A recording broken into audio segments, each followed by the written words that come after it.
Party انشاءاللہ تعالی مستقبل میں حکومت بنانے کا کردار ادا کرے گی. انشاءاللہ تعالی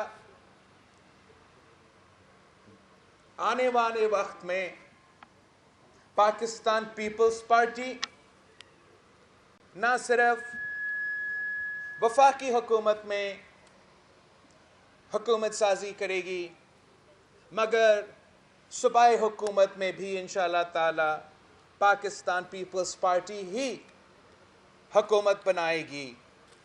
اور یہ صرف ممکن ہے، یہ صرف اور صرف تب ممکن ہے اگر اس صوبے کے وہ جیالے جنہوں نے قائد عوام کے دور میں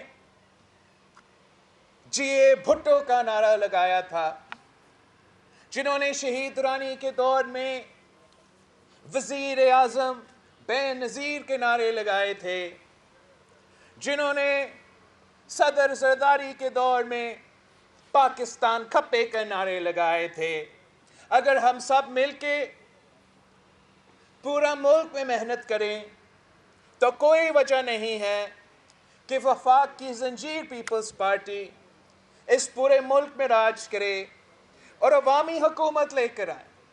اس لیے یہ ملک عوامی حکومت کے لیے ترس رہی ہے. یہ ملک قائد عوام کے نظریہ پہ چلنے والے، بی بی شہید کے منشور پہ چلنے والے حکومت کے لیے ترس رہی ہے. اس ملک نے میاں صاحب کا حکومت بھی دیکھا ہے. اس ملک نے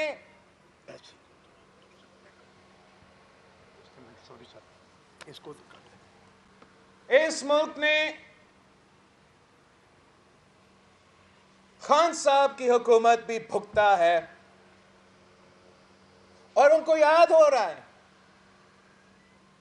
کہ قائد عوام جب وزیر اعظم تھا تو اس ملک کا حکومت کیسے چلتا تھا. اور آج افسوس کے ساتھ دیکھ رہے ہیں جب ایک کھلاڑی ہم پہ مسلط کیا گیا ہے، اس نے کیا حشر کیا ہے اس ملک کے ساتھ. اس ملک کے بزرگ کو یاد ہے کہ قائد عوام نے اس ملک کے غریب ترین شخص سے لے کے، اس ملک کا کسان سے لے کے مزدور تک، مزدور سے لے کے طلبہ تک، طلبہ سے لے کے خواتین تک، کیسے اس ملک کو ترقی پہ راستہ پہ لے کے چلا تھا. کیسے ایک ایسا ملک جس کا ایک آدھا حصہ ہم سے الگ کیا گیا تھا، وہ کیسے اس ملک کو، قوم کو نہ صرف اپنے پاؤں پر کھڑے کیے تھے، نہ صرف آتمی طاقت دے کے اس کا دفاع ہمیشہ کے لیے یقینی بنایا تھا، مگر پوری مسلم امہ میں قیادت کا ذمہ داری بھی اٹھایا تھا. اور پورا مسلم امہ کی قیادت کو نہ صرف اکٹھا کیا مگر لاہور میں اکٹھا کیا اور پاکستان کی وزیر اعظم کی قیادت میں اکٹھا کیا تھا. وہ دن بھی تھا جب پاکستان کا وزیر اعظم امریکہ جاتا تھا اور امریکہ کا صدر نے کہا تھا کہ مسٹر پرائم منسٹر، اگر آپ امریکن شہری ہوتا تو آپ میرا کابینہ میں ہوتا. تو پاکستان کا وزیر اعظم جواب دیتا کہ نہیں جناب، اگر میں امریکی ہوتا تو میں آپ کی جگہ میں ہوتا. اور آج ہمیں وہ دن دیکھنے پہ مجبور ہیں جب ہمارا وزیر خارجہ اور باقی اہم عہدیدار امریکہ میں گھوم رہے ہیں اور بھیک مانگ رہے ہیں کہ ذرا ایک فون کال کروا دیں. ہمارے بزرگوں کو یاد ہے کہ جو وعدے قائد عوام کرتے تھے وہ بڑے بڑے وعدے ہوتے تھے، انقلابی وعدے ہوتے تھے، مگر وہ وعدے پورے ہوتے تھے۔ جو وعدے اس سلیکٹڈ نے کیے تھے وہ بھی بڑے بڑے وعدے تھے، 90 دن میں مکمل ہونے وعدے تھے، مگر ایک بھی پورا نہیں ہوا۔ قائد عوام نے کہا کہ اسلام ہمارا دین ہے، جمہوریت ہمارا سیاست ہے، مساوات ہمارا معیشت ہے، اور طاقت کا سرچشمہ عوام ہے۔ تو پھر آئین پہلی مرتبہ جب بنایا تو وہ اسلامی بھی تھا، وہ وفاقی بھی تھا، وہ جمہوری بھی تھا، اور وہ عوام کو طاقت کا سرچشمہ بنا کے آپ کے سامنے 1973 کی آئین پیش کیا۔ اس آدمی نے کہا کہ 90 دن میں کرپشن ختم کروں گا، 1 کروڑ نوکری دلواؤں گا، 50 لاکھ گھر بناؤں گا، پاکستان کی عزت کو بحال کروں گا۔ اور آپ نے دیکھا کہ ہر ایک وعدہ جھوٹا نکلا، ہر ایک وعدہ دھوکہ نکلا۔ جب قائد عوام کہتا تھا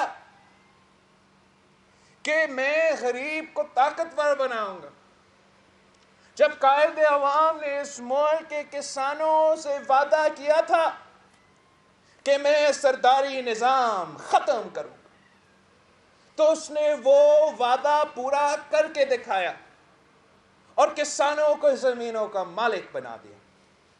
یہ خان نے دعویٰ کیا تھا کہ ہم ایگریکلچر ایمرجنسی ڈکلیئر کر کے ہمارے کسان کے ساتھ دیں گے اور زرعی انقلاب لے کر آئیں گے۔ الٹا انہوں نے تو زرعی ایمرجنسی خود نافذ کر دیا ہے۔ جس ملک کو مرد حر صدر زرداری نے گندم کا امپورٹر ہوتے ہوئے ایک گندم کا ایکسپورٹر 1 سال کے اندر بنا دیا تھا، جس ملک میں صدر زرداری نے کسان کا خوشحالی کا بندوبست کیا تھا، جہاں آپ نہ صرف گندم ایکسپورٹ کرتے تھے مگر چینی ایکسپورٹ کرتے تھے اور چاول بھی ایکسپورٹ کرتے تھے، آج آپ دوسرے ممالک کے کسان کے فصل امپورٹ کرنے پہ مجبور ہیں۔ جہاں خان صاحب نے بھی وعدہ کیا کہ وہ غریب کے ساتھ دے گا، آپ نے دیکھا اس نے کیا غریب کے ساتھ دیا، کیا غریب کے ساتھ کیا ہے۔ تاریخی مہنگائی جو اس ملک کی تاریخ میں نہیں دیکھا گیا۔ جب بنگلہ دیش ہم سے الگ ہوا تھا اس وقت میں بھی ہمارا نام مہنگائی اس سطح پہ تھا جو خان صاحب لے کر آیا ہے۔ بنگلہ دیش ہو یا جنگ زدہ افغانستان، ان کا مہنگائی کی شرح پاکستان جتنا نہیں ہے۔ جو تاریخی غربت اور بے روزگاری اس دور میں ہوا ہے وہ پاکستان کی تاریخ میں نہیں دیکھا گیا۔ اور جتنا روزگار قائد عوام کا دور ہو، شہید محترمہ بینظیر بھٹو کا دور ہو یا صدر زرداری کا دور ہو، جتنا روزگار اس وقت کے نوجوانوں کو ملا تھا وہ بھی تاریخ کا حصہ ہے، وہ ایک ریکارڈ ہے، وہ آپ کے سامنے۔ جس طریقے سے انہوں نے عام آدمی کا جینا مشکل کر دیا ہے، اسی طریقے سے پیپلز پارٹی کے حکومتوں کا کوشش ہوتا ہے کہ ہم کم از کم عام آدمی کا جینا میں کوئی آسانیاں پیدا کر لیں۔ جب مہنگائی کا سیلاب میں اب مہنگائی کو تو پوری دنیا میں اس کا اثر ہوتا ہے. ہمارے دور میں اگر مہنگائی تھا تو آج کے دور میں بھی مہنگائی ہے. لیکن عمران خان کے دور میں مہنگائی کا ہوتے ہوئے عوام کو لاوارث چھوڑا گیا ہے. پی پی کے دور میں اگر مہنگائی تھا تو حکومت آپ کے پیٹ پیچھے کھڑی تھی. اگر پی پی کے دور میں مہنگائی تھا تو ہم نے پھر ہر غریب عورت کے گھر میں مالی امداد پہنچی.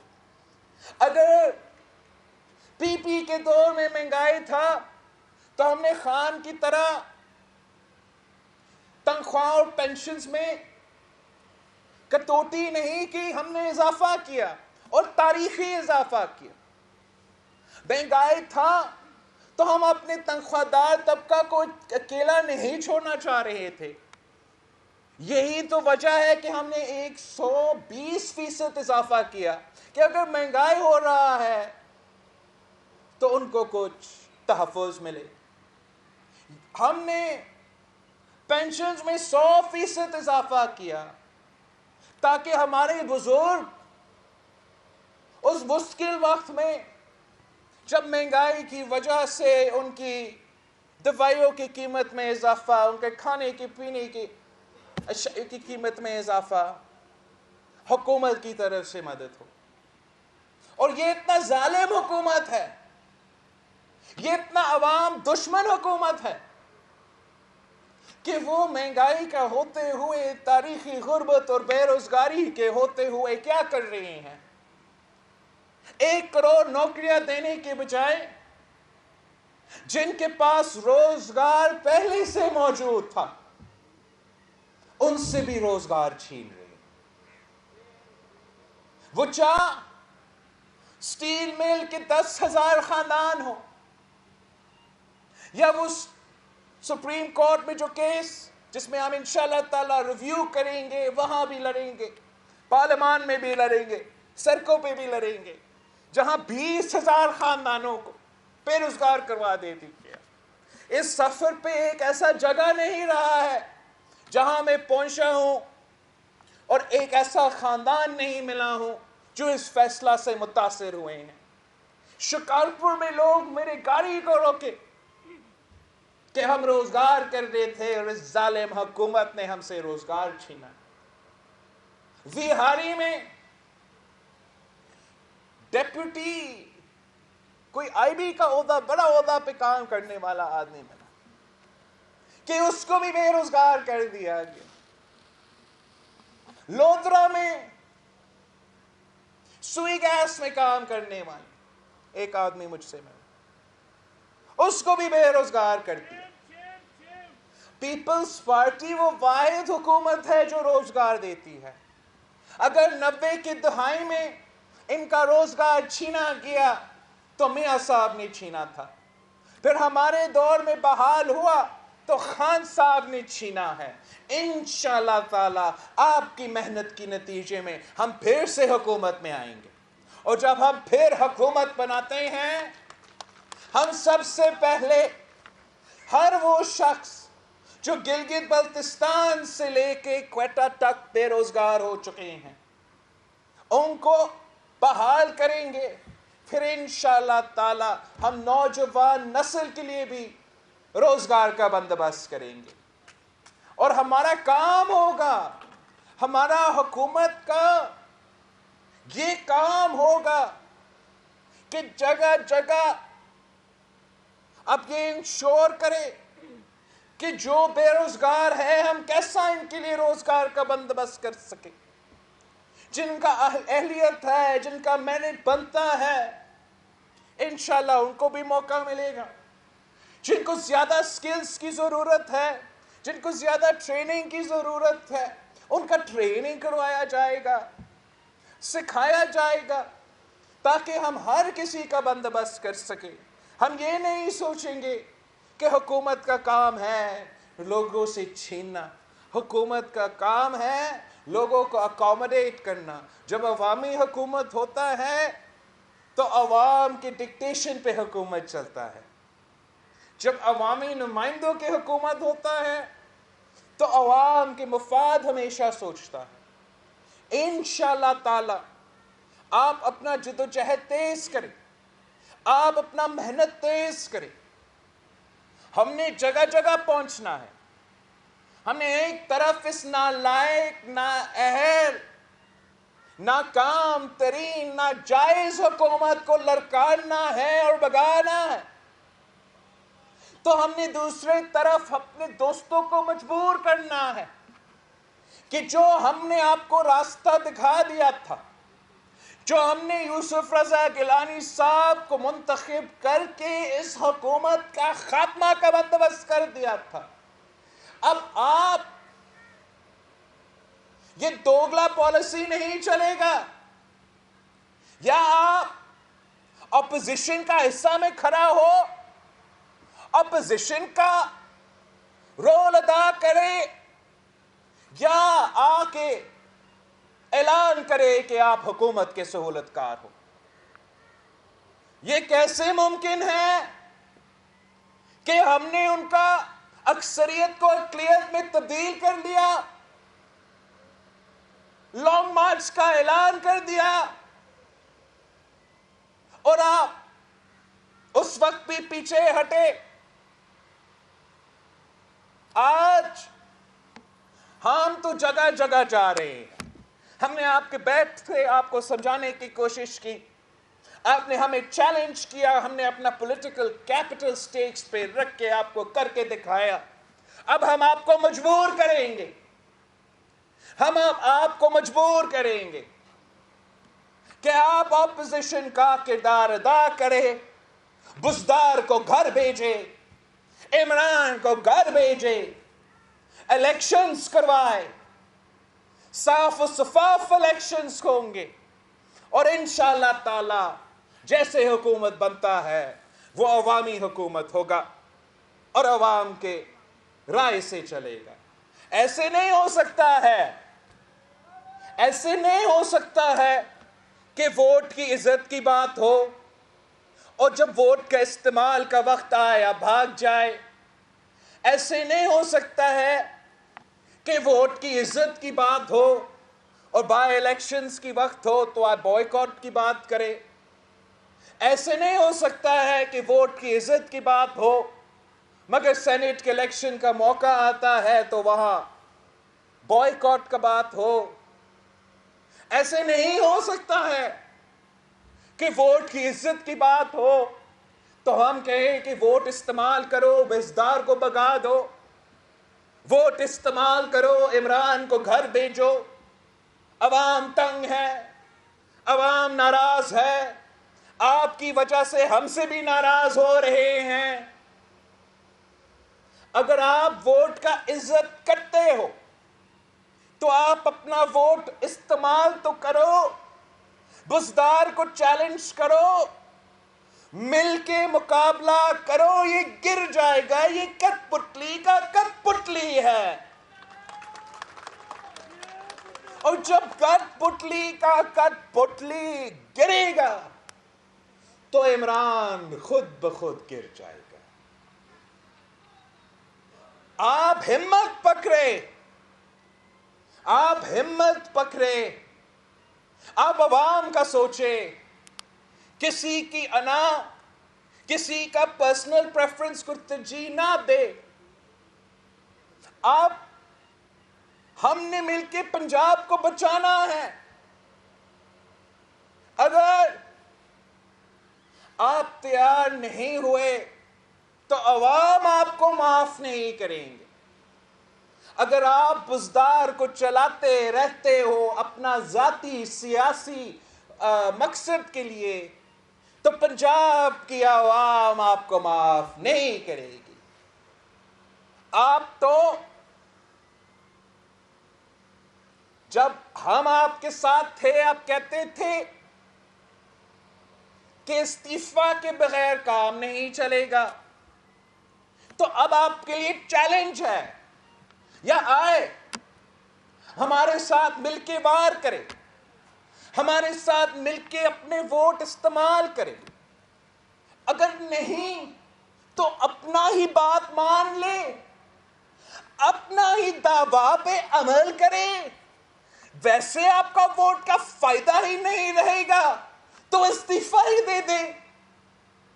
آپ نے ان میں سے ایک کام تو آپ کو کرنا ہی کرنا پڑے گا، ورنہ پنجاب کے عوام خاص طور پہ جان لیں گے کہ یہ نہ مفاہمت ہے، یہ نہ مخالفت ہے، یہ منافقت ہے. اور منافقت کا سیاست پنجاب کے عوام رد کریں گے. ہم نے پیار سے آپ کو سمجھانے کی کوشش کی.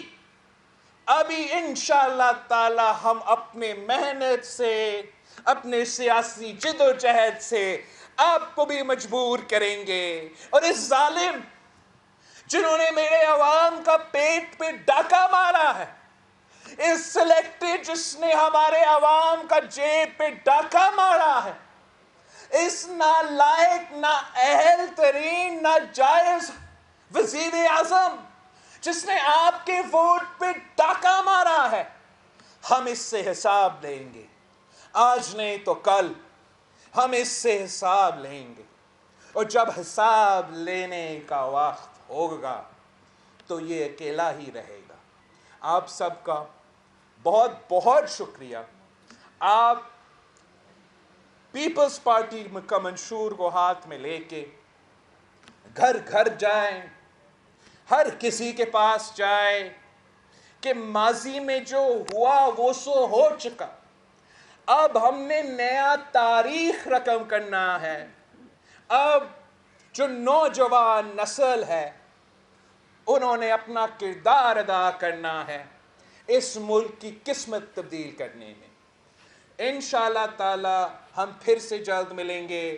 جیے بھٹو.